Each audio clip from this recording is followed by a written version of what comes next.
มาต่อจากภาคเสาร์เนาะภาคเสาร์นี้เราเรียนฮอดเรื่องของกิจคือหน้าที่หรือสิ่งที่ควรเฮ็ดของจิตเนาะกิจของจิตหรือหน้าที่ของจิตนั่นมีอยู่14อย่างอย่างมีอย่างนี้เอาพร้อมกันปฏิสนธิภาวังคาอาวัชนะทัสสะนะสาวนะขายนะสายนะภูสะนะสัมปติฉันนะสันติระนะโวทัพพนะชาวนะตถาลัมพนะจุติอีกรอบหนึ่งปฏิสนธิภาวังคาอาวัชนะทัสสะนะสาวนะ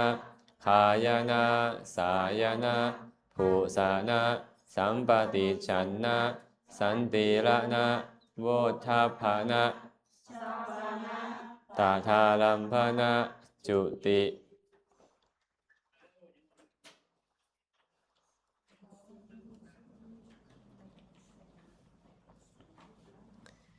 มีอยู่14อย่างเนาะเวลาคนเฮานี่ไปเฮ็ดเวียกเฮาจะมีบอลเฮ็ดเวียกบ่เขาเอิ้นบอลหยังว่าประจำการปะมันประจำการเนาะอันนี้คือกันเลยภาษาบาลีเพิ่นใช้ว่าฐานคือที่ตั้งเนาะที่ตั้งแปลว่าฐานะเนี่ยที่ตั้งหรือที่ดำรงอยู่เวลามันเฮ็ดหน้าที่มันก็ต้องมีบอลเฮ็ดหน้าที่ของมันเพิ่นเลยเอิ้นว่าฐาน10ในบรรดาฐาน10นี่นะคือเอาเลยเอาลองเบิ่งเนาะปฏิสนธิทานภาวังคทานอาวาชนะทานปัญจวิญญาณทานสัมปติฉันนะทานสันติรณทานโวทัพพนะทานชาวนะทานตถาลัมพนะทานจุติทานวันนี้บอกกับเจ้า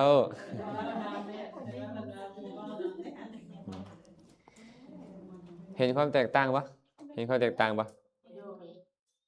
5อย่างนี้ทึกเปลี่ยนชื่อไปเป็นนี่อันเหลือคือเก่าหมดเลยเพราะว่านี่เนี่ยทัศนะสวนะคายนะสายนะภูสนะเวลาจะเฮ็ดหน้าที่กันเฮ็ดหน้าที่อยู่จุดเดียวกัน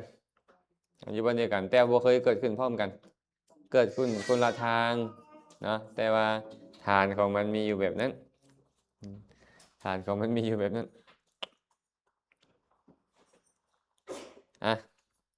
เปลี่ยนอะไรมาเข้าใจตรงนี้เนาะแต่ว่าพวกนี้นี่นะถ้าหากว่าเขาบ่เข้าใจวิธีจิตมันบ่สามารถเข้าใจได้แท้เนาะคันหากเขาเข้าใจวิธีจิตมันจะสิกลับมาเข้าใจคืนตกลงเขาสิเข้าใจไปเลยหรือสิกลับมาเข้าใจคืนฮะออกสมศักดิ์สิเข้าใจไปเลยหรือสิเข้าใจคืนเป็นหน้าไปเลยละตัวเพิ่นน่ะแม่นบ่น่ะ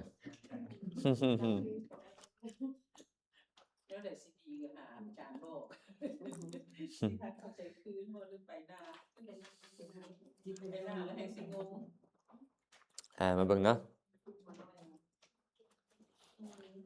มาเบิ่ง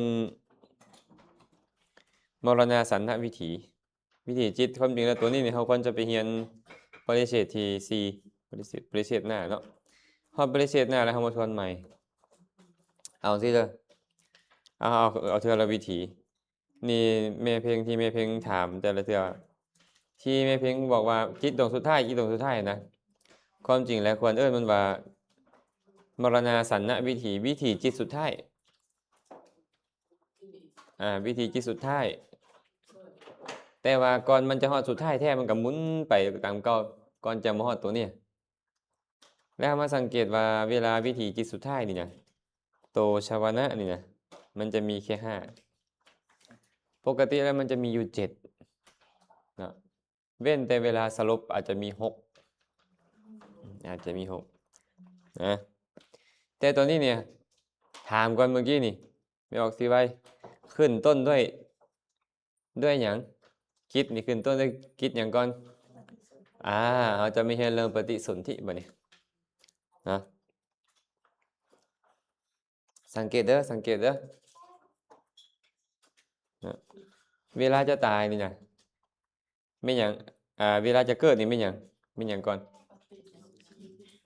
ฮะมันจะเกิดมันต้องเห็นอย่างก่อนต้องตายก่อน ต้องตายแล้วไป เห็นว่านี่จุติจิตตัวเนี่ยก่อนที่มันจะมีปฏิสนธิมันต้องมีจุติ หลังจากปฏิสนธิแล้วมันต้องมีภวังค์แน่นอนเข้าใจปะฉะนั้นเพื่อนเลยบอกว่าฐานของปฏิสนธินี่นะคือระหว่างจุติและภวังค์เอาสมมติจากหัวไปออกบี้นางอยู่ใสเขาต้องพูดว่าระหว่างเมเพงกับนางหนิงถูกปะบอนนางของไม่ออกบี้นี่นะระหว่างเมเพงกับนางหนิงถูกปะนี่คือกันปฏิสนธิมันเฮ็ดหน้าที่มันฐานของมันอยู่ใส่มันอยู่ระหว่างจุติและปฏิสนธิระหว่างจุติกับปฏิสนธิเข้าใจปะแม่บอลเข้าใจปะเนี่ยแสดงว่ามันบ่เคยที่จะยุดบ่เกิดเว้นแต่บุคคลผู้ที่จุติจากปัญจโวการภพไปเกิดในเอกโวการภพหมายถึงว่าพวกอสัญญีสัตว์คันอสัญญีสัตว์นี่ปฏิสนธิของเขาบ่คันเกิดมีจุติดับลงปุ๊บหยุดไป500 มหากัปแล้วกับปฏิสนธิเกิดขึ้นใหม่แต่มันก็ต่อกันคือเก่าต่างแต่ว่ามันหยุดไปเวลา500 มหากัปเข้าใจปะฉะนั้นผู้ใดเรียนอภิธรรมแล้วจะรู้เลยว่าวิญญาณล่องลอยบ่มี เกิดแล้วแต่เกิดเป็นหยังบางท่านไปเกิดเป็นสัตว์เป็นสัตว์นรกบางก็ไปเกิดเป็นสัตว์เดรัจฉานบางท่านไปเกิดเป็นเพศเป็นอสุรกายเป็นยักษ์แม่นบ่แล้วแต่ว่าเขาสิไปเกิดเป็นหยังแต่มีการเกิดแล้วแน่นอนคันเห็นอภิธรรมแล้วจะบ่ถามว่าตายแล้วเกิดเลยบ่ถามบางคนบอกอาจารย์ข้าน้อยตายแล้วยังฝันเห็นพอข้าน้อยมาอยู่โอ้ยฝันมาเห็นเทวดามันก็ฝันได้ฝันเห็นพระพุทธเจ้ามันก็เห็นได้ฝันเห็นใส่ไม่ต้องเห็นบ่ได้ก่อนเนี่ยฝันกันอย่างหวังบ่เป็นความจริงแต่ว่าไปเถียงเขาบ่ได้เขาว่าแม่นแท้เขาว่าคันบ่ซั่นบ่ฝันเขา เนาะคันซั่นเด้อพวกเขาก็คันได้ยินคำเว้าไปได้เขาก็จะฟ้าวไปค่อยตามเด้อคือไปหมดเด้เนาะเว้าแล้วก็คือเด้อเนาะเว้าแล้วก็คือฉะนั้นอยู่ฐานเดียวนี่บ่จุติจะมีฐานเดียวขออภัยปฏิสนธิจะมีฐานเดียวระหว่างจุติกับภวังค์เพราะมันจะบ่เป็นแนวอื่นนะมันจะบ่เป็นแนวอื่นแน่นอนฟังทันบ่นี่ฮะ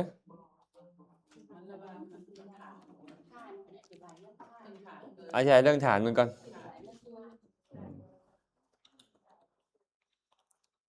เข้าใจเท่านี้เนาะ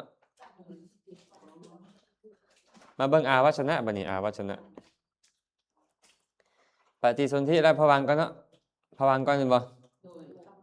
ภวังค์ก็อยู่ระหว่างหยังนี่ระหว่างหยังปฏิสนธิกับต้องมีอาวัชนะมาคันอธิบายเป็นนิยามบ่เข้าใจ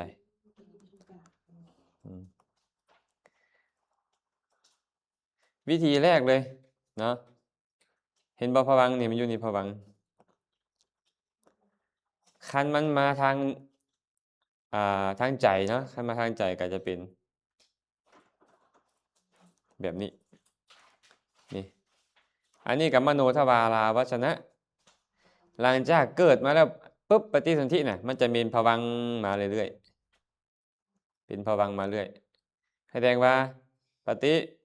สนธิแล้วภวังค์มาอาวัชนะภวังค์จึงอยู่ระหว่างปฏิสนธิกับอาวัชนะหนึ่งก็เลยได้นี่นะเห็นบ่นี่อยู่ระหว่างมาเบิ่งเทิงบัดนี้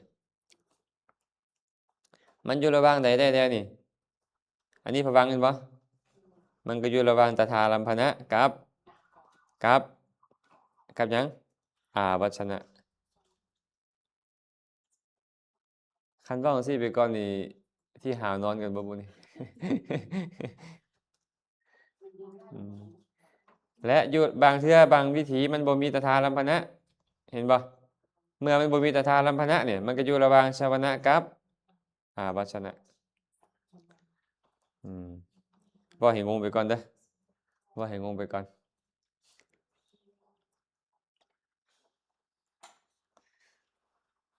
ต่อไปเป็นหยังต่อไป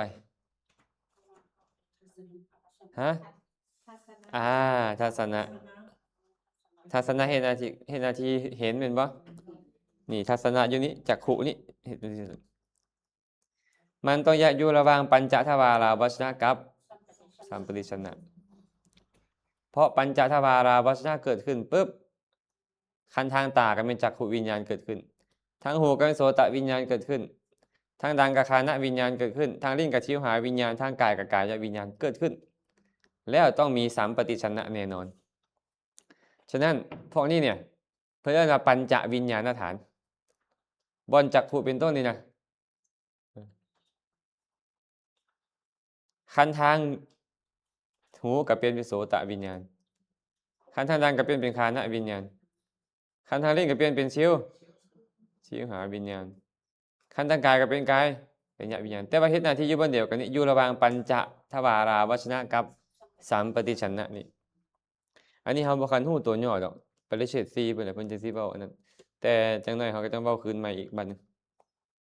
ต่อไปเป็นหยังต่อไป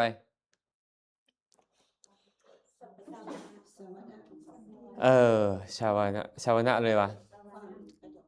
เรียกว่าหยังสัมปติชนะก่อนนี่ตัวนี้เอิ้นว่าสัมปติชนะสัมปติชนะมันก็จะมีอยู่5ฐาน5ฐานหยังล่ะจักขุกับสันติรณะทางโสตวิญญาณกับโสตะกับสันติรณะคานะทวารกับคานะกับสันติรณะคันชิวหาวิญญาณกับชิวหากับสันติรณะคันกายวิญญาณกับกายกับสันติรณะนี่เอิ้นฐานของมันจะบ่เกิดอยู่บนอื่นสันติรณะคือกันสันติรณะจะเกิดอยู่บนเดียวนี้คือสัมปติชนะกับโวทัพพนะอ้าวบ่เห็นว่ะซี่บ่เห็นเนาะมันดับไปโดนเตอร์แล้วป่ะ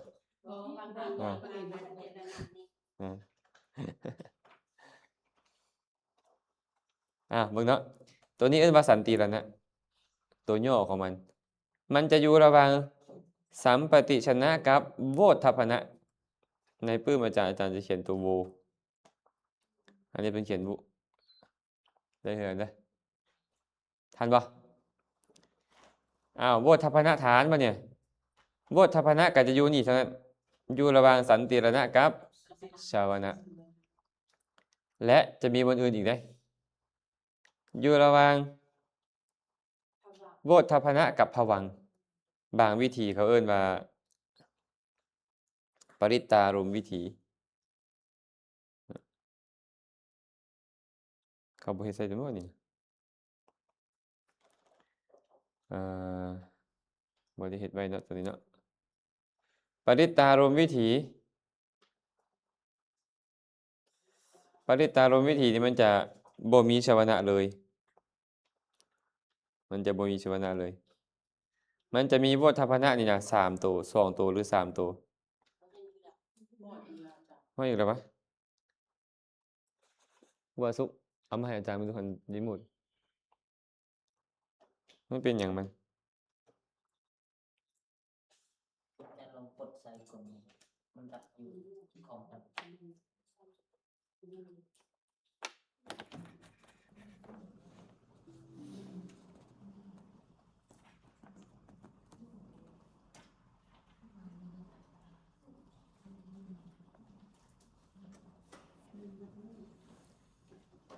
เห็นแล้วปะมันเป็นไปได้แล้วมันก็จะลงภวังค์เลยฉะนั้นมันเลยมีโอกาสอยู่ระหว่างสันติรณะกับภวังค์สันติรณะกับภวังค์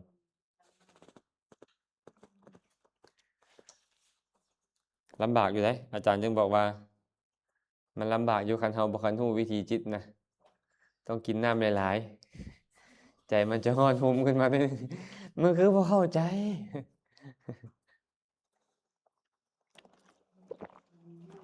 แต่ก็บ่เป็นอุปสรรคดอกนะต่อไปไม่ยังต่อไปชาวนะชาวนะกะเอาเบิ่งแต่วิธีต้นๆเลย เห็นบ่ชาวนะนี่แม่เพ่ง โดย นี่ก็บ่ชาวนะมันก็อยู่ระหว่างโวทัพพนะกับตถาลัมพนะบางวิธีบ่เนี่ยมันอยู่ระหว่างโวทัพพนะกับภวังค์นี่เอิ้นว่าภวังค์บางเทื่อบัดนี้มันอยู่ระหว่างมโนทวารลักษณะก็เอิ้นว่าอาวชนะคือกันเด้อเบิ่งวิธีทางปริตตาทางใจ เห็นบ่ชาวนะตัวเนี้ย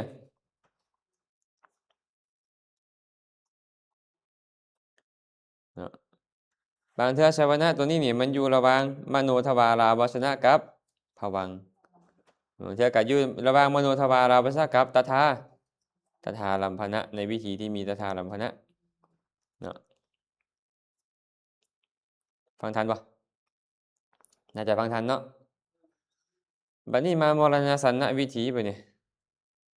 มรณสันนวิถี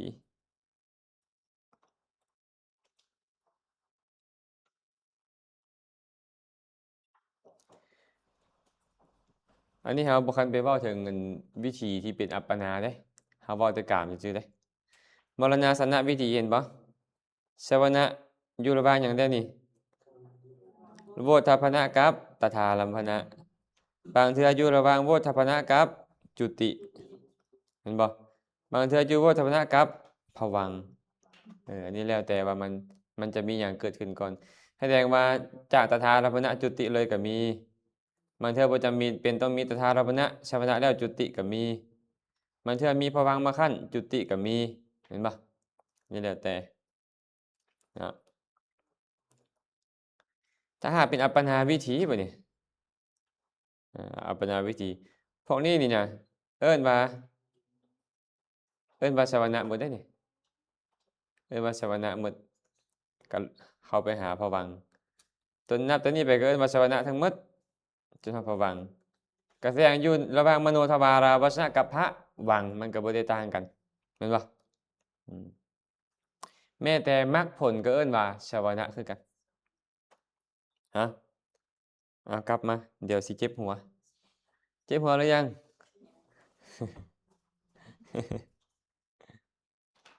มาเบิ่งจิตกับฐาน หน้าที่ของจิตบัดนี้มาเบิ่งเนาะปฏิสนธิจิตเฮาเอานี่ก่อน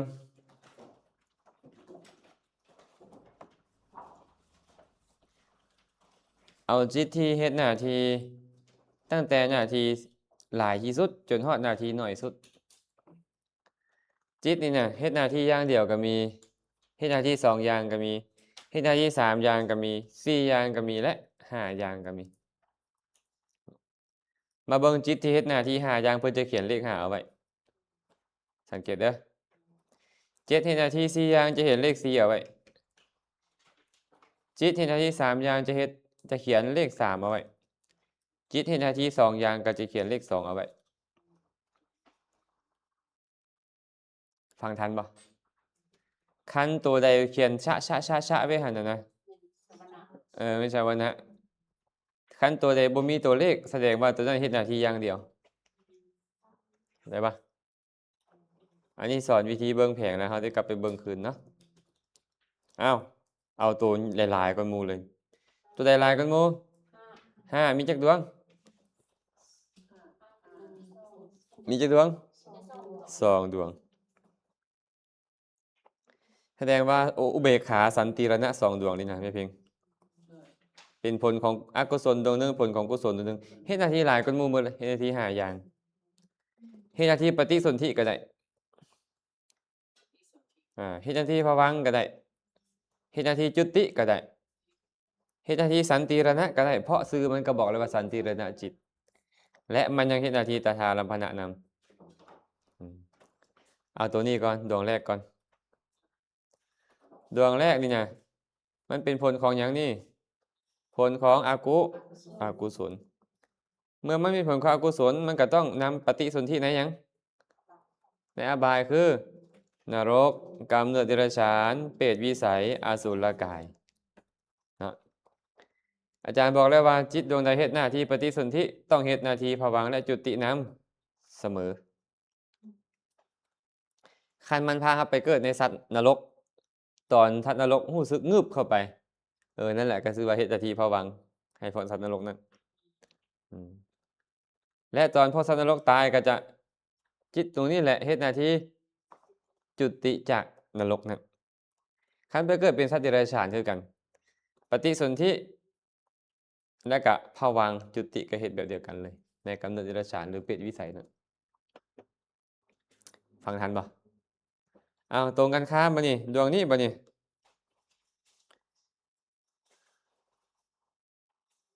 ถ้าหากว่าจุดจิตดวงนี้นี่นะมันเป็นผลของกุศลแม่นบ่แต่เป็นกุศลที่อ่อนกำลังมันก็พาไปเกิดเป็นบ้าใบ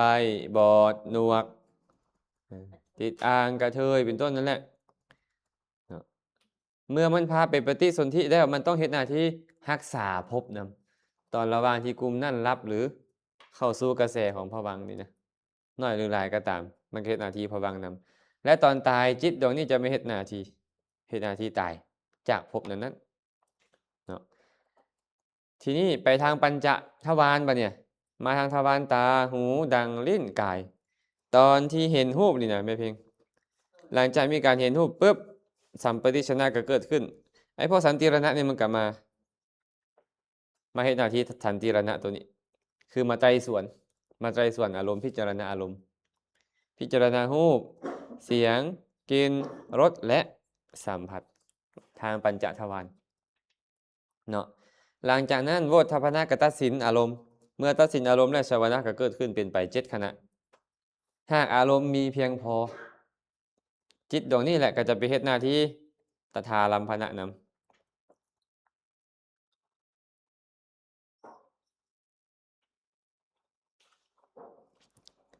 เห็นตัวต่อปะตัวต่อนี่เอิ้นว่าตถาลัมภนะเด้อเป็นตัวย่อของตถาลัมภนะเห็นปะจิตดวงที่เฮาเว้าไปเสียนทันติรณะนี่นะเฮ็ดหน้าที่ปฏิสนธินำภวังค์และจุตินำมันยังเฮ็ดหน้าที่สันติรณะนำและตถาลัมภนะนำแต่อารมณ์ต้องเป็นอติมหันตารมณ์วิถีมันจึงคอยมีตถาลัมภนะเกิดขึ้นได้บ่คันได้เรียนเด้เขาเรียนปริเชษสีอติมหันตารมณ์แปลว่าอารมณ์ใหญ่อย่างยิ่งอารมณ์ที่มีอายุเหลือหลายคันเว้าตอนนี้แม่แปมสิบ่เข้าใจอาจารย์เลยนี่ ต้องปริเชษสีอันนี้เว้าให้ฮู้ซื่อให้ได้ยินแว่วๆๆๆไปก่อนซื่อๆได้นี่ไงคล้ายๆนกแก้วอะนะกินข้าวกันยังแก้วก้วยมันว่าให้ก็ให้เป็นนกแก้วไปก่อนเอาสิก่อนพอให้ได้ยินไปก่อนเนาะให้คุ้นเนาะและอารมณ์ที่บ่มีตถาลัมภนะเพิ่นก็เอิ้นว่ามหันตารมณ์ต่างกันหน่อยนึงบ่เมื่อกี้นี้อติเข้ามานำอติมหันตารมณ์อันนี้มหันตารมณ์อาจารย์ยังบ่คันได้เว้าอันให้ละเอียดเทื่อดอกเพราะว่าย้านทุกคนเข้าใจยากก็มีแต่ว่าชี้ให้เบิ่งหน้าที่ของมันเนาะ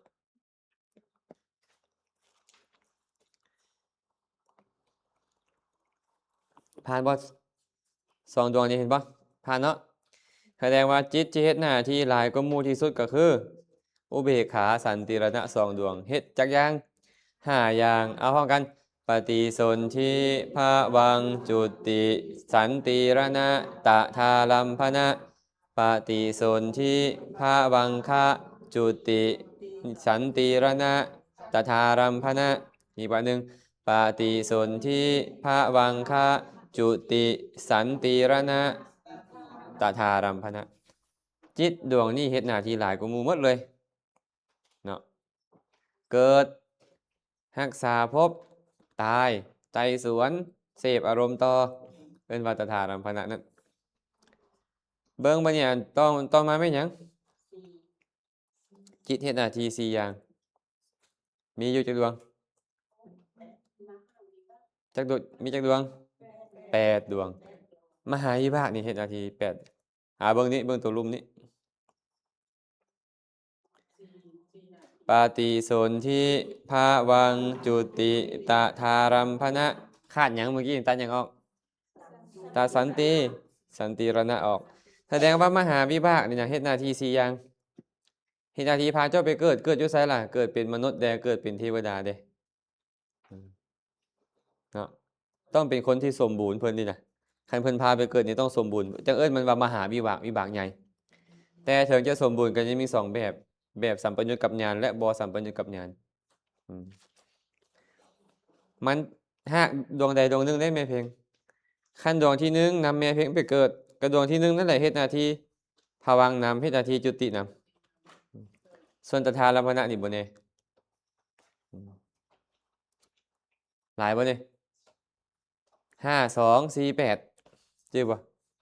5 2 4 8แม่บีจดไว้เด้อน่ะเริ่มจดแล้วเห็นบ่สิไปซื้อเลขมื้อแลงนี่น่ะ5 2 4 8 5 2ก็คือเฮ็ดหน้าที่5อย่าง2 ดวงเฮ็ดหน้าที่4อย่าง8 ดวงพร้อมกันอีก3 รอบดูปฏิสนธิภาวังจุติตถาลัมภนะปฏิสนธิภาวังจุติตถาลัมภนะปฏิสนธิภาวังจุติตถาลัมภนะผ่านบ่มาเบิ่งอันใดบ่เนี่ย3เอาจักดวง3นี่จักดวงฮะ9 ดวงนี่เอิ้นว่าหยัง9 ดวงนี่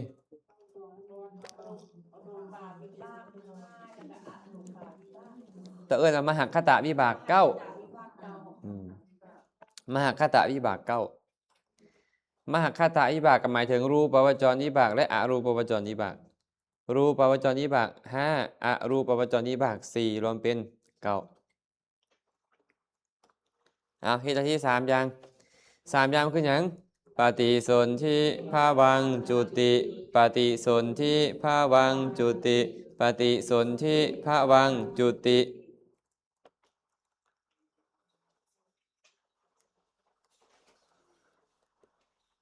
มันพาไปปฏิสนธิอยู่ไสเอารูปวจรจิตเนี่ยก็เป็นรูปวจรพรหมเห็นบ่คันอรูปวจรวิบากเด้ก็เอารูปพรหมเห็นบ่คันมันพาไปเกิดในอรูปพรหมมันก็ต้องเฮ็ดหน้าที่รักษาภพในรูปพรหมอรูปพรหมนั้นพร้อมและก็ต้องเฮ็ดหน้าที่เคลื่อนจากภพนั้นพร้อมจื้อได้บ่เนี่ยมันจะบ่สับสนคันเฮาจื้อหน้าที่ของจิตแล้วเฮาจะบ่เว้าสับสนกันบัดนี้เฮาจะฮู้หลักธรรมะของมันต้องเป็นแบบนี้จังได๋มันก็บ่มีโอกาสเกิดขึ้นกับเฮาพวกนี้เพราะหยังเพราะมันเฮ็ดไปเกิดเป็นพรหมรักษาภพของพรหมและตายอยู่พรหมเฮาจะบ่มีโอกาสแน่นอนเฮาจะฮู้แล้วมันเป็นไปบ่ได้ที่จะเกิดกับเฮานะทันบ่นี่3อย่างคือปฏิสนธิภาวังจุติคันเว้าให้เข้าใจก็เกิดรักษาภพตายแสดงว่า9 3 9เนาะ2เดี๋ยว2 5 4 8 3 9 5 2ซะเนาะ5 2 4 8 3 9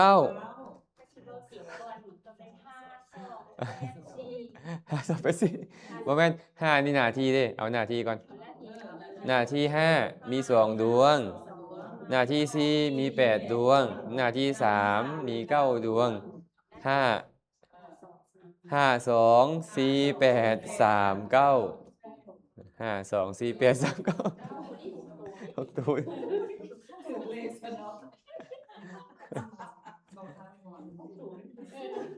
อันผู้นี่ไอ้ผู้เว้าอาจารย์นึกว่าปานใดไอ้ผู้มิดอยู่ข้างๆพี่ผู้เว้าบ่ปานใดเนาะแม่หมอนเนาะผู้มิดพี่ผู้เอาแท้สิได้เรียกเพิ่นออกเด้อบัดนี้หน้าที่2อย่างมีดวงเดียว2 1 หน้าที่สองอย่างมีดวงเดียว มีดวงเดียว คือมโนทวาราวัชนจิต มโนทวาราวัชนจิตนี่นะมาเฮ็ดหน้าที่ทางปัญจทวารมันจะเฮ็ดหน้าที่โวทัพพนะ อวัชนะโวด โวด อ่า แม่หมอน นี่แม่หมอน มันเฮ็ดหน้าที่ทางตาหูดังลิ้นกายทวารมันเฮ็ดหน้าที่โวทัพพนะ คือตัดสินอารมณ์ ตัดสินลงเลย อืมตอนมันมาเฮ็ดหน้าที่ทางมโนทวารบัดนี้เห็นบ่นี่ตัวมะนี่เห็นบ่มโนทวาราวัชนะ ก็เลยเอิ้นว่าอาวัชนะทางมโนทวาร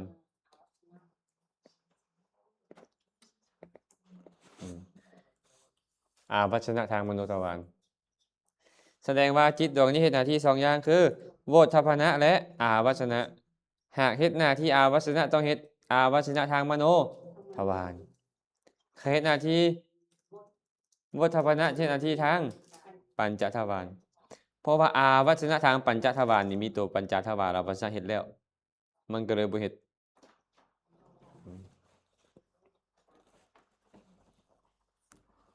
อาจารย์กันกาทิชชู่ดู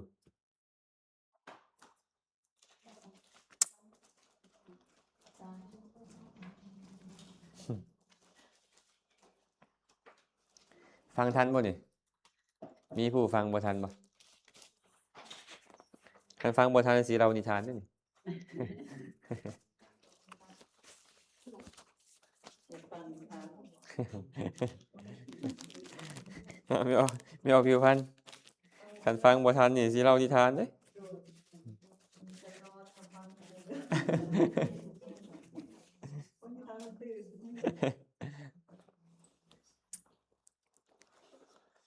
เฮ็ดหน้าที่สองอย่างมีแต่จิตดวงเดียวพระอาจารย์ อยู่ไส แม่นจิตดวงเดีย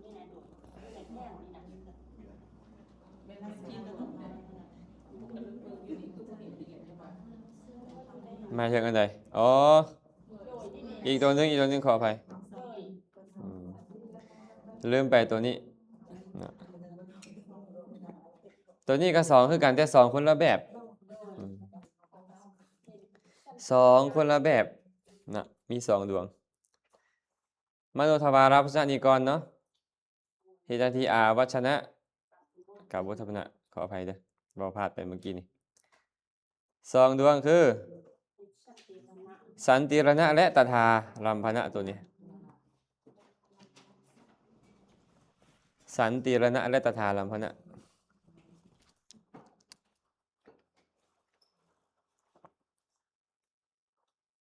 ตัวเลข2 2เนาะเอาว่าไหมมึงดู5 2 4 8 3 9 2 2 2 2 กินตัวสองมันอยู่ใส่ นี่ลืมสันติลืมโสมนัสสันติรณะ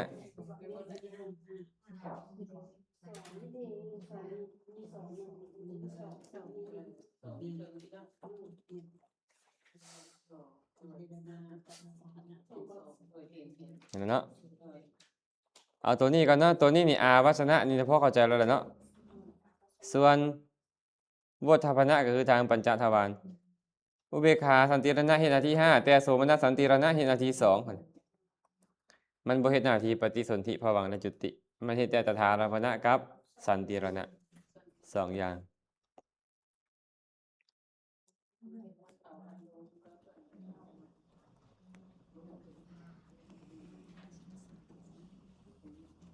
เข้าใจบ่หนิง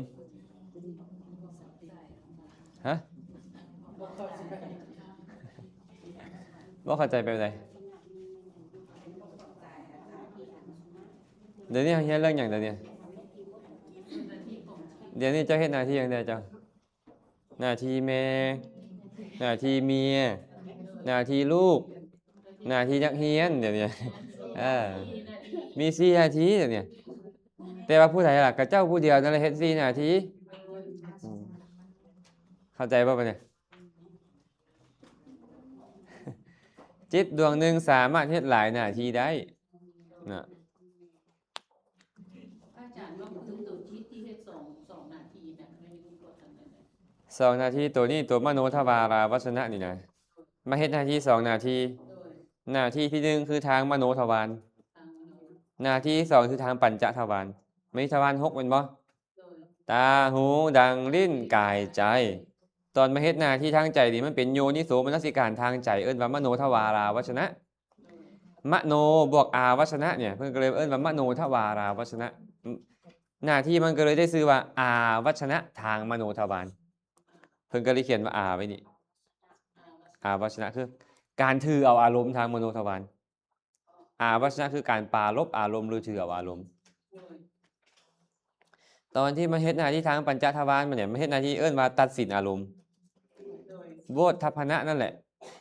โวทัพพนะเอิ้นว่าตัดสินอารมณ์ ตัดสินอารมณ์ ตัดสินอารมณ์ทางตาทางหูทางดังทางลิ้นทางกายทางใจ ให้มันเป็นกุศลหรืออกุศลคันมันตัดสินบ่ดีเป็นอกุศล เป็นอกุศล คันตัดสินดีเป็นกุศล ตัดสินอารมณ์โดย โวทัพพนะส่วนสันติรณะบ่เนี่ยก็เฮ็ดหน้าที่สองคือกันโสมนัสสันติรณะนี่นะเฮ็ดหน้าที่สองคือสันติรณะสันติรณะคือทางตาหูดังลิ้นกายนั่นแหละแต่รับอารมณ์ต่อจากสัมปติชนะแม่นบ่ โดย แล้วก็ก่อนจะมอบให้โวทัพพนะนะ ให้ ก่อนจะฮอดโวทัพพนะก่อนจะตัดสินมันต้องไปไต่สวนก่อน ไปได้ส่วน ไอการไต่สวนนี่เรียกว่าสันติรณะแต่ว่าสองตัวนี้ก็เฮ็ดคือกันสันติรณะนะแต่ตัวนี้ก็เฮ็ดอีก แสดงว่าหน้าที่สันติรณะต้องสามเนาะตถาลัมพนะนี่มี11บัดเนี่ยเพราะว่าอยู่นี่ก็มีหน้าที่ตถาลัมพนะ8นี่ก็ตถาลัมพนะนี่ก็ตถาลัมพนะเห็นบ่คันเขาเพิ่นเขียนในคัมภีร์ว่าตถาลัมพนะจิต11เขาก็ฮู้อ๋อตถาลัมพนะจิต11ก็คือสันติรณะ3ตถาลัมพนะจิต11คันเขาเอิ้นว่าปฏิสนธิ19เขาก็ฮู้แล้วอ๋อปฏิสนธิ19ก็นี่เด้อุเบกขาสันติรณะ2นี่เด้มหาวิบาก8นี่เด้มหคตะวิบาก9นี่เด้2 8 9กับ19มาเธอเพิ่นเอิ้นว่าภวังคจิต19ก็ได้เด้จุติจิต19แล้วแต่เพิ่นสิเอิ้นแต่เราก็ต้องฮู้แล้วว่ามันคือจิตประเภทนี้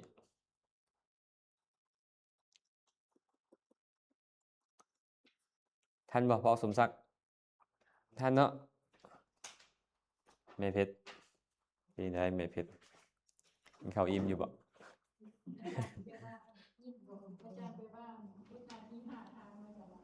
อันใดก็ตัวใดอ๋อแม่นเฮ็ดหน้าที่อยู่5ทางแต่ว่าหน้าที่เดียวนั่นแหละได้5ทางหน้าที่สันติรณะ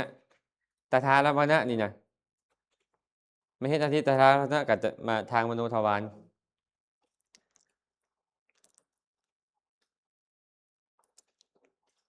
แล้วเขาจะไปเว้าเรื่องทวารมาอีกต่างหากเห็นบ่เนี่ยเขาจะไปเว้าอยู่พี่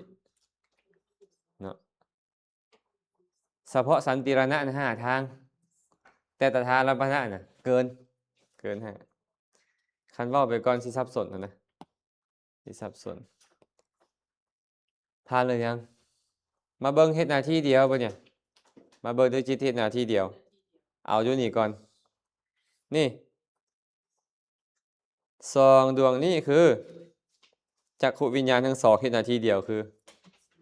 ทัศนะเฮ็ดหน้าที่เห็นนี่มีแต่สองดวงนี้บ่เห็นด้วยจิตดวงอื่นแน่นอนเฮ็ดหน้าที่เห็นเฉพาะจิตดวงนี้เอาอาจารย์เขาน้อยคืออยากขนาดเห็นแล้วอยากล่ะ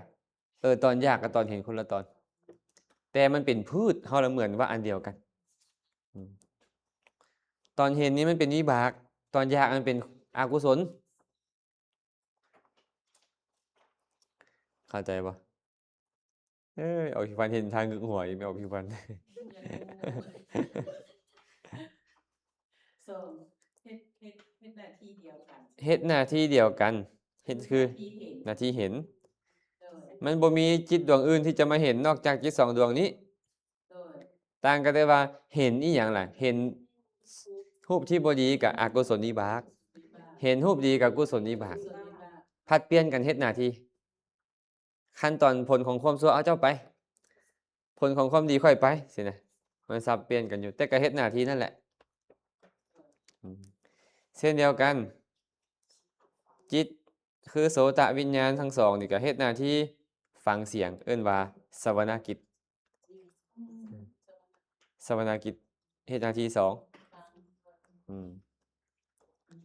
เช่นเดียวกันคานวิญญาณสองดวงก็เฮ็ดหน้าที่ดมกิน เอิ้นว่าคายนกิจบ่มีจิตดวงอื่นมาดมกินนอกจากจิตสองดวงนี้ แสดงว่าตอนดมกินจะมีจิตเกิดขึ้นและมีเจตสิกอีก7เพิ่นเรียกว่าคานวิญญาณคานวิญญาณ สัมปยุตตกานันจะธรรมานังพร้อมคานวิญญาณธาตุยาตังสัมปยุตตกานันจะธรรมานังไอ้สัมปยุตตกานันจะคือเจตสิกทั้ง7ดวงนั่นแหละที่เกิดพร้อมกับมันเวลาเพิ่นเว้าแม่นบ่คานายตานังคานวิญญาณธาตุยาตังสัมปยุตตกานันจะธรรมานังนิสยปัจจเยนะปัจจโยคานวิญญาณคานประสาทเป็นที่ตั้งอาศัยของคานวิญญาณพร้อมกับธรรมที่เกิดพร้อมกับมันไม่ใช่ละธรรมที่เกิดพร้อมกับมันผัสสะเวทนาสัญญาเจตนาเอกคตาชีวิตินทรีย์มนสิการนั้นเที่ยงบ่เป็นสุขหรือเป็นทุกข์เป็นอนัตตาบ่เด้เทวดาเขาฟังนี่เขาก็บรรลุขันธ์กันตอนพระพุทธเจ้าไปเทศน์แต่เฮาบ่ได้หยังเฮาเดี๋ยวนี้แล้วเพิ่นฟังแล้วเพิ่นเจริญวิปัสสนาตามแม่นบ่เป็นเพียงธาตุเป็นเพียงธาตุมันบ่เป็นตัวตนบุคคลของเขาอีหยังมันบ่เที่ยงเป็นทุกข์เป็นอนัตตาแล้วก็บรรลุธรรมไปผ่านบ่แสดงว่าตอนดมกินอาการเขาได้คืออยากให้ล่ะตอนเขาได้ดมกินนั่นน่ะตอนดมมันบ่อยากให้ไอ้โทสะเกิดขึ้นมันนี่หลังจากดมไปแล้วกินบ่ดีแล้วบ่มักคนละตอดค่ะน้อยสิเว้าแบบง่ายๆว่าน้อยเข้าใจคือเพราะว่าเห็นเพราะว่าสัมผัสเพราะได้ยินเสียงเพราะว่าลิ้มรสและมันตัวตัดสินมันใจคือมโน โวทัพพนะเป็นตัวตัดสินตัวตัดสินนั้นเป็นใจแต่ว่าตัวเหตุนั้นแล้วเป็นวิญญาณเป็นวิญญาณนั่นแหละแต่เป็นตัวตัดสินนั้นมีแต่ตัวเดียวคือใจวิญญาณทางใจเป็นตัวตัดสินวิญญาณทางใจมโนวิญญาณมาตัดสินจักขุวิญญาณไม่แค่เหตุหน้าที่เห็นโสตวิญญาณแค่เหตุหน้าที่ฟังคานวิญญาณแค่เหตุหน้าที่ดมชิวหาวิญญาณเหตุหน้าที่สิมรสชาติกายวิญญาณแค่หน้าที่สัมผัสสัมปติชนะก็แค่รับต่อมาให้เจ้าซื่อๆสันตินะค่อยกับบ่เฮ็ดหยังค่อยแค่ไต่สวนพี่ตัวตัดสินคือตัวมโนวิญญาณคือโวทัพพนะนี่ที่เฮาเอิ้นมันว่าวัชนะจิตนี่มโนทวาราวัชตัวนี้มาตัดสินบ่เนี่ยเขานี่ตัดสินทึกใจเจ้าก็เป็นกุศลเห็นผู้นั้นเนาะงามเนาะเขาเฮ็ดบุญมาดีมันตัดสินดีคันเฮ็ดคันมันตัดสินบ่ดีเลยเริ่มอิจฉาเขาแล้วมันคืองามกว่าเฮาเว้ยมันเอาครีมหน้าเด้งมาจะใส่วะแม่นบ่นี่มันไปแล้วมัน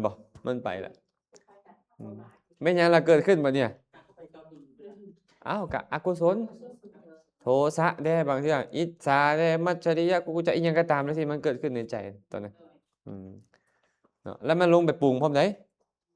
ตอนเห็นนั่นน่ะยังบ่คันเท่าใดมันลงไปปรุงอยู่ใจเท่านี่นางนั่นลูกผู้นี่หลานผู้นั่นมันจะมามาทางใจตอนเห็นนั้นมันเป็นจักขุทวารแต่ว่ามันก็เป็นอกุศลไปแล้วตั้งแต่ชวนะ7ขณะพุ่นแล้วมันลงเป็นทางมโนทวารพุ่นบัดนี้มโนทวารกับหลายๆรอบเท่านี่ซื้ออันนั้นนางอันนี้ตอนแม่พรหมกำลังคิดว่าแม่นไพ่ว่ามันคิดมันประมวลหลายร้อยหลายพันรอบแหละโอ้ยจื้อได้แล้ว จื้อได้แล้วก็จะจื้อได้บ่เป็นไงคิดแล้วคิดอีกบ่อาตมาจะเริ่มสิจื้อซื้อพอไม่ออกบ่ได้แล้วตอนนี้ไปกันใหญ่เลยตอนนี้เริ่มสิเอิ้นแม่นไผว่าโอ้ยไม่ออกผิวพรรณบ่ได้เอิ้นซื้อโดนแล้วอยากลืมไปเป็นบ่เรียวเห็นแม่อะไรแม่นซื้อหยังว่าแม่นี่เว้ยขึ้นไปขึ้นมาแม่อะไรบ่แม่นอัน บ่อยากเอิ้นนะเอิ้นบ่ถูกเนาะอ้าวเข้าใจบ่นี่เนาะมาเข้าใจแล้วมาต่อเช่นเดียวกันจิตที่เฮ็ดหน้าที่ซิมรสชาติมี2ดวงเท่านั้นต่างแต่ว่ามันเป็นรสชาติดีรสชาติบ่ดีคันรสชาติบ่ดีก็เอาชิวหาวิญญาณอกุศลวิบากไปคันรสชาติดีก็ชิวหาวิญญาณกุศลวิบากไปอันนี้บ่มีดวงอื่นมาซิมรสชาติแทนและจิตที่เฮ็ดหน้าที่กระทบสัมผัสกะมีแต่2ดวงคือกันคือกายวิญญาณทั้ง2ฝ่ายคันเป็นความเจ็บความปวดความเผ็ดร้อนอหยังต่างๆเอาอกุศลวิบากเจ้าเฮ็ดเวียกหน้าที่เจ้าตัวนั้นน่ะคันสัมผัสดีๆอ้าวกุศลวิบากเจ้าเฮ็ดเวียกมันบ่ได้อีหยังมันแค่เฮ็ดเวียกของมันแล้วก็ดับเกิดแล้วก็ดับของมันไอ้ตัวเป็นเลือดเป็นร้อนคืออกุศลในใจเฮาพี่เพราะเฮาสำคัญมั่นหมายเลยเด้มันตัดสินบ่ถูกแล้วเฮาสำคัญมั่นหมายเลยว่าเฮาว่าของเฮาว่าเขาว่าของเขาขึ้นมาแล้วมันก็เลยเป็นอกุศลอย่างน้อยๆมันก็เป็นโมหะลุ่มหลงในอารมณ์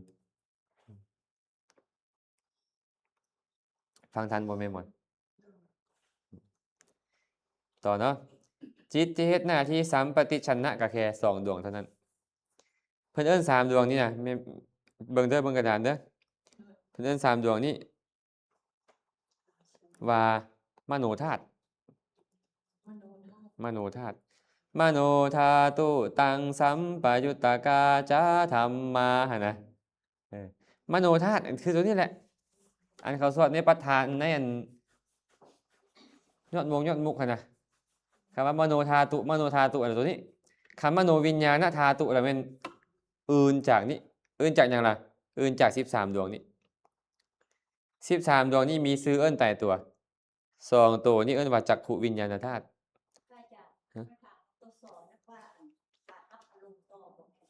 แม่นฮับต่อกับฮับต่อจากนี่แดฮับต่อจากนี่แดฮับจาก5ทวารนี่แหละทวารใดทวารหนึ่งแต่ละทวารฮับต่อแต่ว่าตัวนี้เนี่ยมันเกิดก่อนมันอยู่พี่ไอ้ตัวนี้เนี่ยมันเกิดก่อนพวกนี้ตัวนี้มันจะเกิดก่อนตัวนี้แท้เกิดก่อนตัวนี้แท้เนี่ยเกิดก่อน5ประเภทนี้มันตัวนี้เกิดหลังตัวนี้เกิดก่อนนี่วะ อาวัชนะเป็นว่าการถือเอาอารมณ์คันถือเอาอารมณ์ทางทวาร5คือทางตาหูดังลิ้นกายละตัวนี้อันนี้เพิ่นกำลังเฮ็ดให้เฮาฮู้ว่าในแผงจิตนะแผงจิตเขียนมาเป็นไดก็คือซี่บอกจิตดวงนี้ให้เฮาจื้อเพราะว่าจิตดวงนี้บ่แม่นจิตดวงอื่นเด้อปัญจทวาราวัชนะจิตนั่นเด้อเฮ็ดหน้าที่อาวัชนะทางมโนทวารเนาะปัญจะแปลว่า5ทวาระนี่นะแปลว่าทวารก็เลยเอิ้นชื่อจิตดวงนี้ว่าปัญจทวาราวัชนะบวกกับหน้าที่ของมันหน้าที่มันอาวัชนะเด้ก็เลยเอิ้นว่าปัญจะขออภัยปัญจทวาราวัชนะเอิ้นตามหน้าที่ของมันเลยได้นี่น่ะชื่อจิตนี่น่ะเป็นจิตที่เกิดก่อน5อย่างที่จะเกิดนี่เบิ่งเด้อแม่เพลงเบิ่งดีเด้อนี่ไอ้ตัวนี้นี่น่ะปัญจทวาราวัชนะเมื่อกี้นี้แต่หน้าที่ของมันนี่คืออาวัชนะ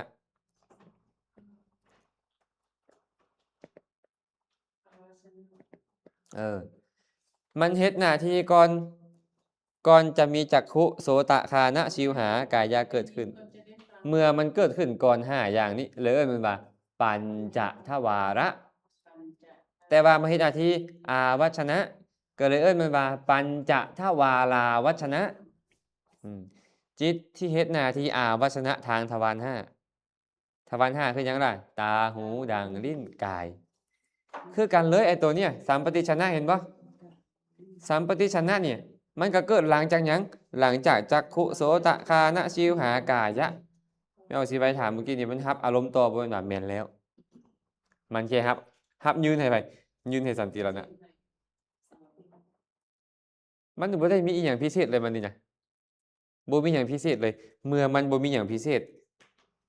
ทางปัญจทวาราวชนะและสัมปติชนะสองดวงผลของกุศลและผลของอกุศลเพิ่นเคยเลยเอิ้นมันว่าเพียงแต่เป็นธาตุฮู้ซื่อๆบ่ได้ฮู้พิเศษอีหยัง ถ้าทนายอธิบายมาเสียอธิบายแทนคือมันเอาวัตถุมากระทบใส่ตาหรือตัวมันแล้วแม่นกระเจ้าห้องอันตัว วชนะ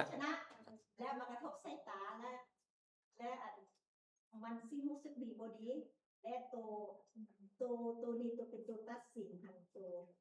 ตัวโวทัพนะ ตัวโหวตทางคณะนี่ อืม ส่งไปให้ตัวตัดสิน ตัวนี้เป็นตัวเอาไปต่อนี่ตัวสัมปติชนะนี่แค่ฮับต่อ ฮับต่อแล้วไปให้เลยนะ ไต่สวน ให้ ไป ตัว ให้ นี้ ได้ส่วน ไต่สวน ความจริงแล้วมันเป็นแบบนี้เลยมันไวเนาะเอามานี่ซะนี่แม่เพลงเวลาตามันเกิดขึ้นนี่นะมันเกิดขึ้นอยู่พี่ตานะรูปก็เกิดขึ้นอยู่พี่รูปรูปมากระทบกับจักขุประสาทนี่นะ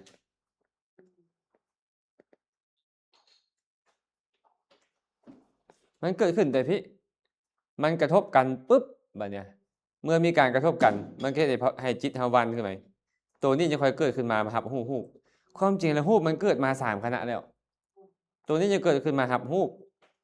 หับไอ้คำว่าหับคือไปถือเอามามอบให้อย่างมามอบให้จักขุวิญญาณเห็นหน้าที่เห็นจักขุวิญญาณจะเกิดขึ้นมาเห็นแล้วเกิดดับปุ๊บสัมปติชนะค่อยหับต่อทรงให้สันติรณะกับพิจารณามอบต่อให้กับโวทัพนะไอ้ตัวนี้เป็นตัดสินมาดิ ตัดสิน คันตัดสินบ่ดีพวกนี้ก็เป็นอกุศลคันตัดสินดีตัวนี้ก็เป็นกุศลเพิ่นเลยเหมือนว่ามีการลักขโมยมีการปล้นจี้กันแล้วตอนนี้นะแต่ว่ายังบ่มีผู้ที่ไปเห็นโจรอันนี้ก็เลยไปเห็นโจรแล้วตัวนี้เห็นโจรเนาะซี่ตัวนี้ก็ไปจับโจรมาสัมปติชนะนี่ก็เลยครับโจรมาต่อส่งให้กองคดีไต่สวนกองคดีก็ส่งไปอัยการศาลเฮ็ดหน้าที่อันเดียวเฮ็ดหน้าที่เกี่ยวกับโจรนี่นะมีทางพวกเห็นโจรแล้วไปซี่มีทางพวกไปจับโจรมีพวกที่รับส่งโจรไปหากองคดีไต่สวนส่งคำห้องยืนขึ้นไปหาอัยการพี่น่ะไม่เฮ็ดหน้าที่ไผเฮ็ดหน้าที่เราบ่สับสนปนเปกันเหมือนกับแบบนั้นหน้าที่ไผหน้าที่เราเด้ไอ้ตัวนี้มันก็บอกนี่ผู้นี้เป็นโจรผู้นี้ค่อยสิจับเองแต่ค่อยบ่ไปส่งฮอดผู้ใดผู้ใดไปส่งแทนค่อยสัมปติชนะไปส่งให้ไผส่งให้สันติรณะเอาไปไต่สวนเจ้าเฮ็ดแท้บ่แนวนี้แนวนั้นบ่อ้าวตกลงเฮ็ดแท้บ่ได้เฮ็ดอ้าวผู้ตัดสินแท้อยู่พี่เบิ่งแม่มันเฮ็ดหน้าที่บ่ได้ปะปนกันเลยแล้วมันเกิดระดับบ่เที่ยงบ่เกิดระดับนี่เป็นสุขหรือเป็นทุกข์อ่ะเป็นอนัตตาบ่นี่ไอ้คือเฮาเห็นเข้าไปแบบนี้ก็คือให้เห็นว่ามันบ่มีอีหยังเป็นเฮาเลยเป็นเพียงธรรมชาติอาศัยกันและกันเกิดขึ้นเปลี่ยนไปเกิดขึ้นเปลี่ยนไปแบบนี้ซื่อๆมีเหตุมันก็เกิดบ่มีเหตุมันก็บ่เกิดเท่านี้นะอันเพิ่นอยากให้เฮาฮู้ขนาดนี้นี่นะแต่ว่าบ่แม่นเฮาฮู้โดยตัวเองพวกเฮาอาศัยสัพพัญญูของพระพุทธเจ้าฮู้แล้วมาแสดงตัวเฮาก็เลยเห็นโอ้เบิ่งแม่นเนาะเฮาว่าแม่นเฮาตลอดเลยเห็นนี่นะเจ้าไทยเป็นไผเห็นนี่นะการธรรมชาติคือจิตนี่นะที่เกิดขึ้นแล้วจิตมันเกิดพร้อมหยังสัมปยุตตกานั้นก็คือธรรมที่เกิดพร้อมกับมันบ่ได้เห็นผู้เดียว และมันเห็นแล้วมันเฮ็ดจังได๋มันก็บ่เฮ็ดหยังไม่เห็นแล้วมันก็ดับไม่เห็นแล้วมันก็ดับอยู่ไสเฮาบ่เนี่ยมันบ่มีความเป็นเฮาแม้แต่น้อยเลยทีนี้เฮาเห็นเฮาฟังเครียดให้หมู่แล้วเริ่มเครียดแล้วกดส่งขอความเป็นดามันจังบาดก่อนดูผู้หน้าบางเทื่อเห็นบ่นิงแน่เห็นบ่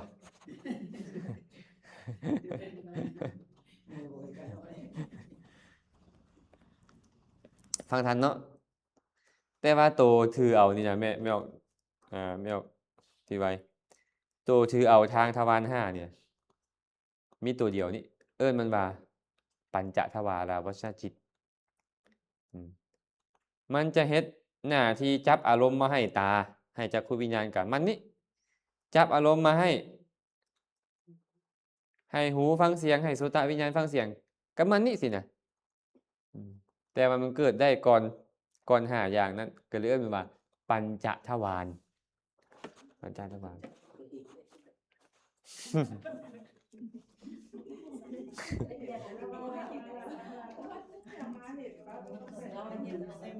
เพิ่นจึงบอกว่าที่ใดขณะเห็นบ่ฮู้ขนาดฮู้ก็บ่เห็น ขนาดเห็นบ่ได้ฟัง ขนาดฟังก็บ่เห็น ขนาดเห็นบ่ได้กิน ขนาดได้กินก็บ่เห็น แต่เหมือนเฮาก็จับมาเบิ่งดมปุ๊บทั้งเห็นทั้งได้กินทั้งอีหยังเพราะเฮาคิดจังซั่นแต่ความจริงแล้วคนละเวลาเลยคนละเวลาแต่มันไวกันจังว่ามันไว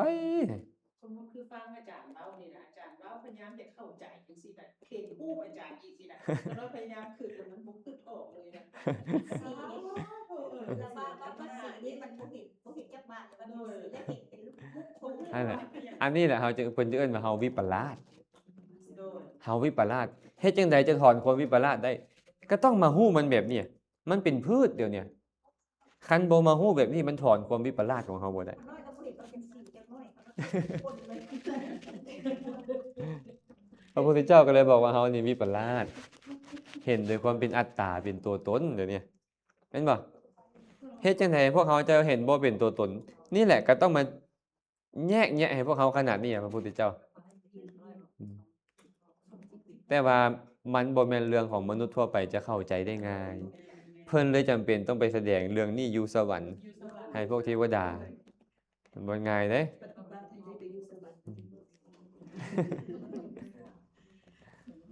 ั่นแหละก็ได้ว่าตอนนั้นว่ามีเทวดา84,000ก่อนว่าไปลง บางบ่อนก็วิจารณ์ว่า80,000 โกฏบางบ่อนก็บอก80 โกฏ น้อยว่าไปฟังธรรมอยู่เพิ่นสิบ่มีแต่อธิธรรมบ่เสด็จ บ่ดอกบ่แม่นดอกก็ฟังธรรมจักรกับปวัตนสูตรเฉพาะผมก็ยัง18 โกฏเทวดาบ่นับ มงคลสูตรบ่นับ ปาราภวสูตรนับบ่ได้มหาสัมปยสูตรนับบ่ได้เลยอันเทวดาบรรลุธรรม ส่วนเลยดีกว่าอาจารย์ตัวธรรมจักรกับมงคลนี่คนละ แม่นคนละอันกันเลย ตอนที่กลุ่มที่ฟังมหาสัมปยสูตรโอ้ยนับบ่ได้เลยเนาะตอนปาราภวสูตรก็นับบ่ได้มงคลสูตรก็พุ่นมาจากสวรรค์บ่เป็นไงมาฟังมงคลสูตรนั่นบ่ก็บรรลุธรรมจำนวนลงหลายถ้าซั่นบ่ต้องย่านได้ฟังแต่อภิธรรมดอก ฟังบ่ดอกแนวบ่ได้ มันบ่สูตรนะอาจารย์ส่วนหลายคือแม่น่ะบ่ได้มีอภิธรรมเนี่ยคือว่าคำเว้าคำสอนของอาจารย์ ตัวใด บ่สูตรแต่ละบท แม่นเบิดเลย อยู่ไสอ่ะ วัดสูตรปึ้มอาจารย์ มีแม่ที่มาเป็นสูตร อยู่ไส บ่สูตรอะไรเนี่ยบ่ ใน สูตรอย่างที่ว่าสูตรอยู่วัดเป็นอย่างนะส่วนหลายก็เน้นเนื้อในของอภิธรรม อ๋อก็มีบางอันก็เป็นพระสูตรบางอันก็เป็นพระสูตร ไม่มีธรรม พระสูตรนี่ก็จะมีสูตรเราอธิบายเป็นคำสอน พระสูตรก็คือคำสอนนั่นแหละ สอนนั่นแหละ แต่ว่าบางคนหั่นเข้าใจหรือบ่เข้าใจ โดย บางเทื่อเนี่ยเพิ่นเว้ารูปการแบบนี้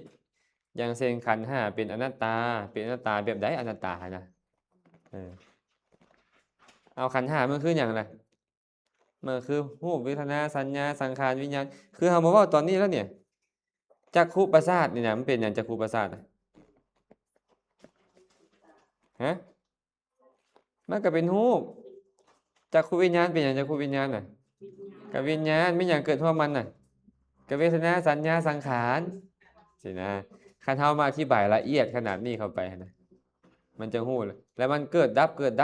ของมันแบบนี้ได้เฮาบังคับบัญชาบ่ได้ไดบ่มีผู้ใดบอกให้เจ้าเฮ็ดหน้าที่ปัญจทวาราภสนะเด้อเจ้าเฮ็ดหน้าที่เห็นรูปเด้อเจ้าเฮ็ดหน้าที่รับต่อเด้อบ่มีไผสั่งมันเลย มันมีปัจจัยไปดิมันก็เกิด มันบ่มีมันก็บ่เกิด นี่เลยเอิ้นว่าบังคับบัญชามันบ่ได้ เป็นผู้ไม่แข็งแรง สัพพัญญุตญาณ รู้ทุกสิ่งทุกอย่าง อาจารย์จะได้บอกการแบบว่าขั้นอยู่ในกระบวนการแบบนี้ที่วิจัยปัญหาแบบนี้นะอยู่น้ำซัดน้ำหยังกับแม่นแบบนี้ แบบเกี่ยวกันหมดเลย แบบเดียวกันเลยเนาะบ่แ เป็นมีแต่แค่มีมันอยู่มนุษย์แต่ว่าถ้าว่ามันเป็นข้อจำกัดที่อยู่กับสัตว์จังซี่นะมันก็จะมีอันที่มันขั้นตอนนี้มันอาจจะมีตัวใดตัวหนึ่งที่บ่เป็นแบบที่อยู่มนุษย์จังซี่บ่จ้ะบ่มี เฮามีแบบใดเขามีแบบนั้น แต่ว่าข้อตัดสินถอดพิจารณาของเดอยู่ศาลบ่มีจังซี่บ่ มีหมดเลย มีหมดแต่ว่า มี ใน หมด ระดับที่สลาดคนละว่าเป็นหยังว่ามนุษย์เนาะสลาดโอ้โห สามันมีสามัญสำนึกมีการเรียนรู้มนุษย์นี่นะมีการฝึกฝนมีการเรียนรู้มีหิริโอตตัปปะสินะมันก็เลยเป็นปัจจัยให้พวกเขานี่นะ ฉลาด มี กว่า มีสามัญสำนึกหลายกว่าเนาะ แต่ละ ไอ้สิ่งที่จะบ่มีในพวกพรหมอันนั้นมีบางอย่างบ่มีในพวกพรหม โดย อย่างเช่นฆานะวิญญาณชิวหาวิญญาณกายวิญญาณบ่มีในพวกพรหม โดย ถึงเขาจะมีตัวดังอยู่ตัวลิ้นตัวห้างกายอยู่แต่เขาบ่มีวิญญาณไปอยู่หั่น โดย เพราะเขาคมด้วยกำลังฌานและโทสะเขาก็บ่มีอยู่พุ่นน่ะชาวนะของเขาจึงบ่เป็นโทสะแน่นอนสินะย้อนเหตุบางอย่างคือเขาคมด้วยกำลังฌานแต่พวกสัตว์นรกโทสะก็ยังมีโลภะก็ยังมีโมหะก็ยังมีอิจฉาริษยายังมีหมดเขามีไปไหนเขาก็มีไปนั่น โดย สัตว์บางตัวฉลาดกว่าคนพุ่น สัตว์เดรัจฉานคือกัน เอาพระโพธิสัตว์ฉลาดบ่ล่ะตอนเป็นสัตว์เดรัจฉานน่ะ โดย ฉลาดเป็นหยังคือฉลาดสร้างสมมาสร้างสมมาผู้วิธีการเจริญบารมีก็แล้วกัน ผู้คนบางคนบ่เห็นผู้สิฮู้อีหยังเนาะ เห็นบ่ให้ได้เอามาฉลาดกว่าคนบ่เนี่ย สัตว์เดรัจฉานฉลาดกว่าคนบ่เนี่ย โอ้ที่ว่าหมาที่ถือปึ๊กมาดีกันสลาดกว่าเด้ออาจารย์ ก็นั่นแหละมีการฝึกเด้มีการฝึก คือพวกเขานี่นับตั้งแต่เกิดมานี่เนาะเฮ็ดหยังได้พวกเขาพ่อแม่สอนแหละลูกเอ้ยอันนี้ควรอันนี้บ่ควรแม่นบ่อันนี้กินได้ อันนี้กินบ่ได้ อันนี้นี่คนอื่นเขาตำหนิบ่ตำหนิได้อย่างเช่นอยู่บ้านอาตมานี่เนาะห้ามฆ่าขี้กระเทอะกายหมู่เด็ดขาดไก่เฮือนหมู่นี่นะนอกจากฮู้ก่อนว่าเขาบ่ได้กินข้าวขนาดนั้นเลยเด้อันอาตมาถูกอบรมมาตอนน้อยๆนี่ห้ามทมน้ำลายห้ามคายขี้มูกเด้เวลาหมู่กินข้าวกินน้ำนี่บ่ได้เด้ เวลาหมู่เอิ้นกินข้าวให้ถึงยากปานใดก็บ่ควรกินเด้ผู้ใดพ่อแม่อาตมาสอนอันนี้เด้ยากปานใดก็บ่ควรกินคันบ่เป็นคนลึงกันสนิทกันเอาแท้เอาว่าหั่นน่ะบ่ให้กิน เกรงใจเขาเจ้าให้เพิ่นสอนมาแบบนี้เด้เนาะผู้ใดก็ตามย่างกายเหือนต้องเอิ้นกินข้าวเจ้าจะมักหรือบ่มักแบบใดก็ตามเอิ้นกายเหือนต้องเอิ้นกินข้าวแบบนี้เด้เขาเฮ็ดสอนเฮาขนาดนั้นน่ะสอนแท้สอนมาเลยบ่ควรเว้าแบบนี้บ่ควรเว้าแบบนั้นนี่เฮาถูกฝึกมาตั้งแต่น้อยๆนี่ๆพุ่นน่ะอันนี้ไฟเด้อลูกบ่ควรจับ อันนี้หนามบ่ควรไปใกล้มัน อันนี้แก้วเด้ออันนั้นบอนบินี่บ่ควรย่างใกล้บ่ควรเข้าไปเขาสอนหมดเลยน่ะไอ้สัตว์เดรัจฉานบ่มีโอกาสจะสอนกันขนาดนั้น แต่ว่ามีบ่ละบางกรณีมีแต่ว่ามันบ่ได้คือกับมนุษย์เฮา แต่มันก็มีสร้างสัญญาณของแบบเป็นมันก็มันผู้ใดก็มีสัญชาตญาณในการเอาตัวรอดมีอยู่แล้ว รอดโดย แต่พวกเขามาสังเกตบ้างไหมพวกเขาเรียนหนังสือจักปี หลายปีได้เนาะ โดย ก่อนจะฉลาดอ่านฮู้ได้เนี่ยไอ้พวกหมามันสิเรียนหนังสืออีหยังพวกหมาแมวแม่นบ่มันสิถูกฝึกอีหยังเนาะแม่นบ่เนาะ เจ้าของสิไปเฮียนอันนี้ไปเฮียนเนี่ยต้องสิขึ้น แม่นบ่ที่ถามหยัง ก็ยินดีว่าทัศนะนี่มันมนุษย์ธาตุหรอ ทัศนะ ตัวที่หนึ่งอาจจะดินกับผมคู่กันอาจจะ กะจักขุวิญญาณธาตุเด้แม่นบ่ จะคู่ แม่นบ่จะอันที่เพิ่นเฮ็ดแนวนี้เพิ่นเฮ็ดใส่แผงจิตนี่นะแม่นบ่จะเฝ้าเขียนเบิ่งแผงจิตก่อนเบิ่งแผงจิตเนี่ยเพิ่นเขียนใส่แผงจิตนี่เพื่อให้เฮากำหนดแผงจิตนี่เดี๋ยวนี้ตัวนี้นี่เนี่ยเฮากำลังเว้าเรื่องของอเหตุกะจิตอยู่ตอนนี้ โดยเหตุกะ ตัวนี้แม่นบ่อเหตุกะจิตได้ที่ไหนเพิ่นพยายามเฮ็ดใส่หั่นเลยเนี่ยบ่ขยับขยื่นมัน เพราะอยากให้เฮาจือ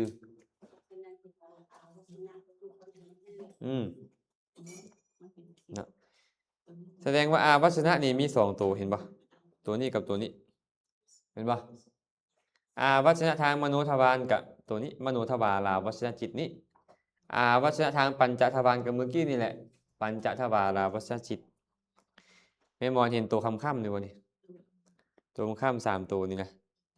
สัมปติชนะสองสัม ญาติก็ออกแล้วก็บ่ออก วะอืม เลมอนเนี่ยก็โดยเปรียบใส่อันนั้นด้วยเทียบใส่โดยเทียบใส่ นี่สัมปติชนะสองแล้วก็อาวัชนะคือปัญจทบาทวัชนะหนึ่งสามตัวนี่เอิ้นมามโนธาตุเข้าใจว่าอะไรไม่หมดมโนธาตุตัวนี้นี่เขาเว้าเมื่อกี้นี่แหละว่า ทัศนกิจหน้าที่การเห็นมันบ่เคยเป็นแนวอื่น มันต้องเป็นจักขุวิญญาณเท่านั้นเขาบอกกันเลยอย่าลืมนะสวนากิจกิจคือการฟังมันบ่เคยเป็นอย่างอื่น มันต้องโสตวิญญาณเท่านั้นนะคายนากิจคือกันก็ต้องคานวิญญาณอย่างเดียว การดมกลิ่นนี่นะสายนากิจการชิมรสชาติก็ต้องชิวหาวิญญาณอย่างเดียวผู้สนากิจตัวที่เฮ็ดหน้าที่กระทบก็ต้องกายวิญญาณอย่างเดียวบ่แม่นอย่างอื่นสัมปติชนะก็ต้องสองดวงนี้เท่านั้นบ่แม่นอย่างอื่นนะส่วนสันติรณะก็ต้องสามดวงนี้บ่แม่นดวงอื่น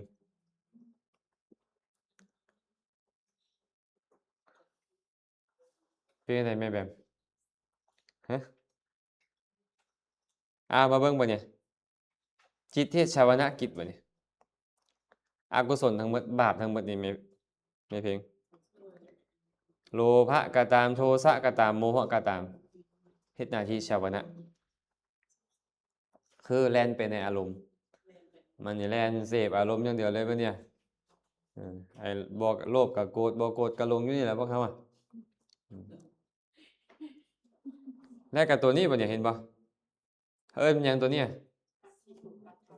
หะสิตุปาทะจิตหรือเอิ้นว่าหสนจิตนั่นแหละตัวนี้ก็เฮ็ดชาวนะของพระอรหันต์ตัวเนี้ยมหากุศลกะเอิ้นว่าชาวนะแล่นไปในอารมณ์มหากิริยากะชาวนะมหคตกุศลมหคตกิริยาทั้ง18ดวงนี้กะเฮ็ดหน้าที่ชาวนะแต่เอิ้นว่าอัปปนาชาวนะเนาะและโลกุตระมรรคสีผลสีเฮ็ดหน้าที่ชาวนะเอิ้นพวกนี้บ่เนี่ยเอิ้นตัวที่มีชะนี่น่ะเอิ้นว่าอัปปนาชาวนะพอได้อัปปนาชาวนะนี่20เท่าไหร่ก็9 2 18บวก8เป็นอัปปนาสวนะ26อัปปนาสวนะ26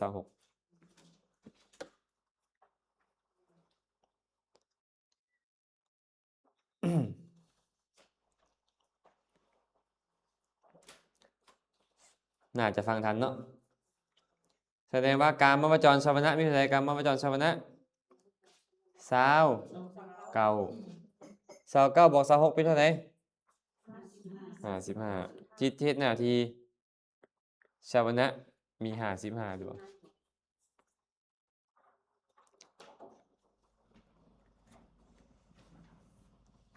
อาจารย์กันคำง่วงบ่อาจารย์กันคำ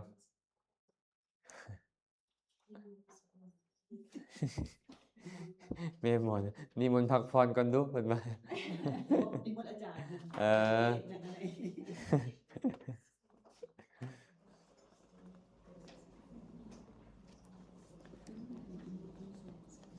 มีผู้ใดบ่ทันบ่รู้สึกว่าสมองเบลอๆบ่รู้สึกกันบ่บ่คือมื้อก่อนหน้าเนาะมื้อก่อนหน้าเพิ่นเข้าใจนี่ปู๊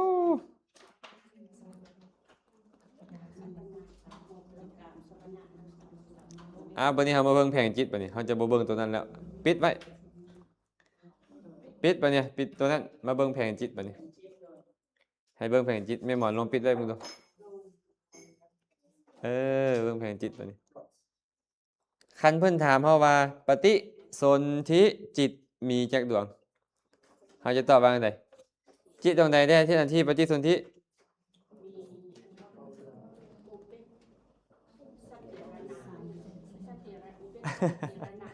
โอ้ยเริ่มที่เก่าหัวยอกๆแล้วพวกเราเนาะอย่าลืมเด้อนี่เด้อ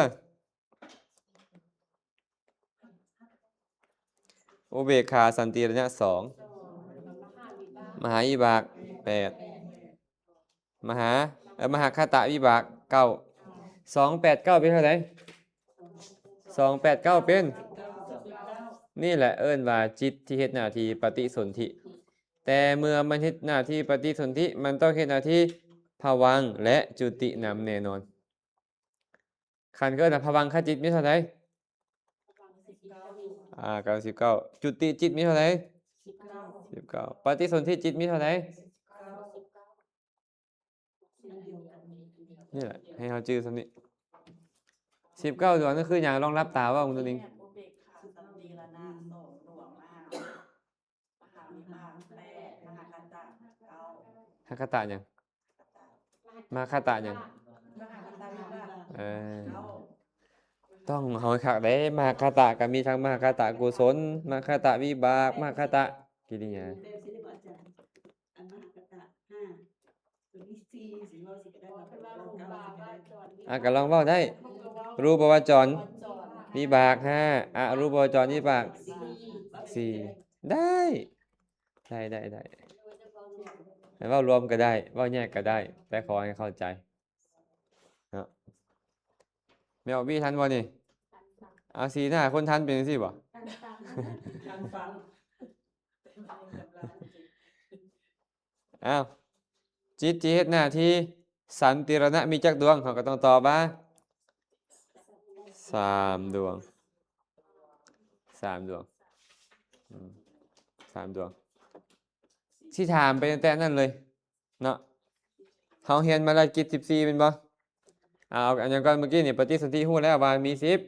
9ภวังค์ก็ฮู้แล้ว10 9จุติก็ฮู้แล้ว10 9ถามให้เบิ่งแผงจิตบ่ให้ไปเบิ่งตัวนั้นละจิตเทศหน้าที่อาวัชนะมีจักดวงคือ จะทวารปัญญานามโนทวารนาวัฒนะ ป้าโจหญิงแล้วเราเบิ่งปื้มหมดเลยเบิ่งอย่างนี้ฮะเออปัญจทวาราวัชนะเฮ็ดหน้าที่อาวัชนะทางใดนิ้ง จะทวาร ฮะ วัฒนะ เฮ็ดหน้าที่ทางใดเฮ็ดหน้าที่อาวัชนะทางใดคักบ่กระซื้อมันก็บอกแล้วปัญจะกายเฮ็ดหน้าที่ทางทวาร5ปัญจทวาระกันหยังวะทางทวาร5แมวผิวพรรณทวาร5คือหยังใด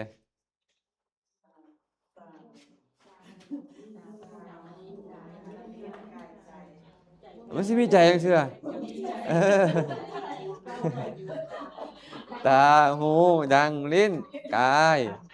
ใจมันเป็นที่6ใจนี่นะ ใจเป็นที่หกเราไปจนเปิด ส่วนวัชนะทางมโนทวารก็คือมโนทวาราวัชนะจิตวัชนะทางมโนทวารถามอาจารย์แก่นจังบัดจิตเทศหน้าที่วัชนะมีจักดวงนั่นไม่ออกหนิงแล้วบอกว่ามี2อาจารย์แก่นบอกมีดวงเดียวก็นี่เด้นี่เลยปัญจทวาราวัชนะก็เฮ็ดหน้าที่ทางปัญจทวารมโนทวาราวัชนะก็เฮ็ดหน้าที่ทางมโนทวารนั่นแหละลืมได้บ่เบิ่งโดนแล้วลืมได้จันเวทจิตเฮ็ดหน้าที่ทัศนะมีจักดวง บ่ซับเด้บ่ต้องฮื้อนะคั่นน่ะจักขุวิญญาณ2 ดวงนี่แหละจักขุวิญญาณ2 ดวงคันเห็นรูปดีเป็นผลของหยังไม่เอาบี้นั่นเป็นผลของหยังอันใดเป็นกรรมดีนั่นเห็นบ่แสดงว่าบ่ทราบซึ้งอภิธรรมจะบ่เว้าบุญแล้วอภิธรรมจะเว้ากุศล มหากุศลก็ต้องบอกผลของมหากุศลอ้าวเป็นหยังคือเป็นผลของอันนี้บ่ได้กุศลประเภทนี้บ่ได้ว่าแม่เพ็งฮะกุศลของพวกนี้บ่ได้วะ อันนี้บ่เอิ้นว่ากุศลลักษณะก็คือว่ารูปปวจรกุศลอรูปปวจรกุศลโลกุตระกุศล ฮะ อันพวกนั้นเป็นได้บ่เป็นได้บ่เอาบัดนี้ต้องไปปรึกษากันได้บัดนี้ให้เวลาไปปรึกษากันก่อนเป็นหยังฮะต้องบอกนี่แม่เพลงต้องว่าถึงมันจะเป็นกุศล แต่มันทรงผลเป็นวิบากที่เป็นเฮ็ดหน้าที่แค่ปฏิสนธิพระวังและจุติในไสในรูปภูมิ มันบ่เฮ็ดให้เจ้าเห็นรูปฟังเสียงดมกลิ่นลิ้มรสชาติหยังอันนี้ไม่เฮ็ดหน้าที่ให้เจ้าไปเกิด อยู่ภพโลกเท่านั้นรักษาภพเอาไว้และจุติจากภพนั้น มันบ่ได้เฮ็ดให้เจ้า เห็นรูปฟังเสียงดมกลิ่นลิ้มรสชาติอีหยังเลยพวกนั้น เพราะมันเป็นกุศลที่ปราณีตมันก็เลยส่งผลที่เฮ็ดแบบปราณีต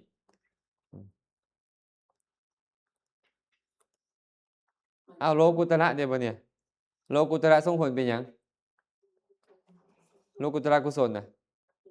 ส่งผลเป็นผลจิต มันมีหยังเป็นอารมณ์ นิพพานเป็นอารมณ์ เมื่อมีนิพพานเป็นอารมณ์มันก็บ่มีโอกาสมาเห็นรูปฟังเสียงดมกลิ่นลิ้มรสชาติมันบ่ส่งผลแบบนี้ เพิ่นเลยเอิ้นมันว่ากรรมบ่ดำบ่ขาว มีวิบากบ่ดำบ่ขาว เป็นไปเพื่อความสิ้นกรรม เป็นไดไม่ออกแนงไม่ออกแนงยิ้มนี่มีเลสไนพอก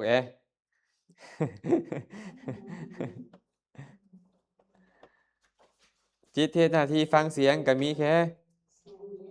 จิตเทศสวรรณกิจมีสองจิตเทศคายนกิจ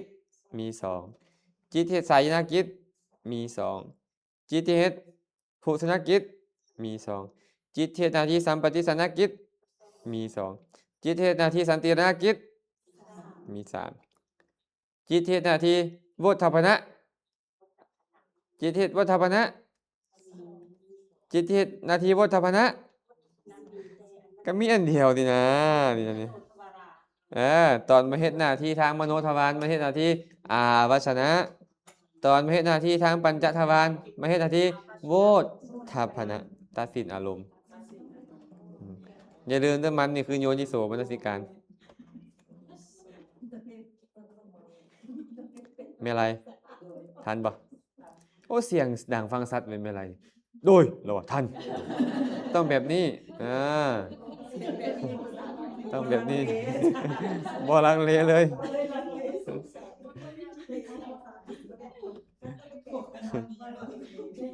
ถามมาดิถามจิตเทศหน้าที่ชาวนะมีจักดวง55เป็นอกุศลจักดวง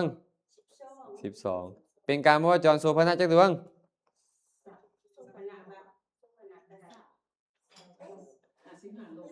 16มหากุศลมหากิริยาที่เป็นกามวจรจักดวง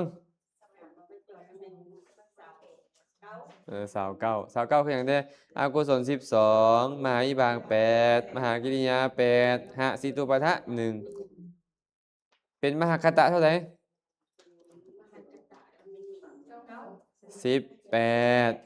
18คือกุศลและกิริยา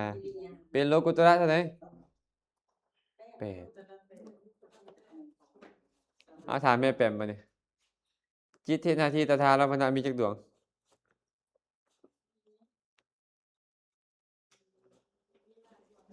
หลายดวงทึกแล้วเกินดวงหนึ่งแน่นอน11ดวงสาธุก่อนสา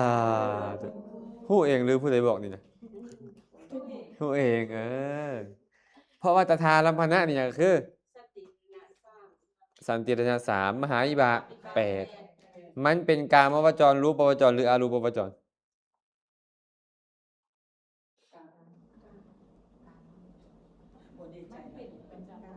มันเป็นกามวจรรูปวจรหรืออรูปวจรตถาลัมพนะนี่นะนี่ขันธ์หูละกามวจรแสดงว่ามันบ่เกิดกับพวกรูปวจรอรูปวจรมันเป็นกามวจรเนาะภวังคจิตมีจักดวง19จุติจิตมีจักดวงเนี่ยมันก็ได้อะไรได้ใส่เพราะว่าพวกเขาบ่ได้ ฮะ ได้แต่ตอนนี้นี่แหละ ได้แต่ตอนได้แต่ตอนนี้ว่ะ น่าจะตอน โอ้ย นี้ มันได้แล้วนะ เอ้าคันได้ตอนนี้ก็พักผ่อนก่อนเราจะค่อยเข้ามาเบิ่งใหม่ เ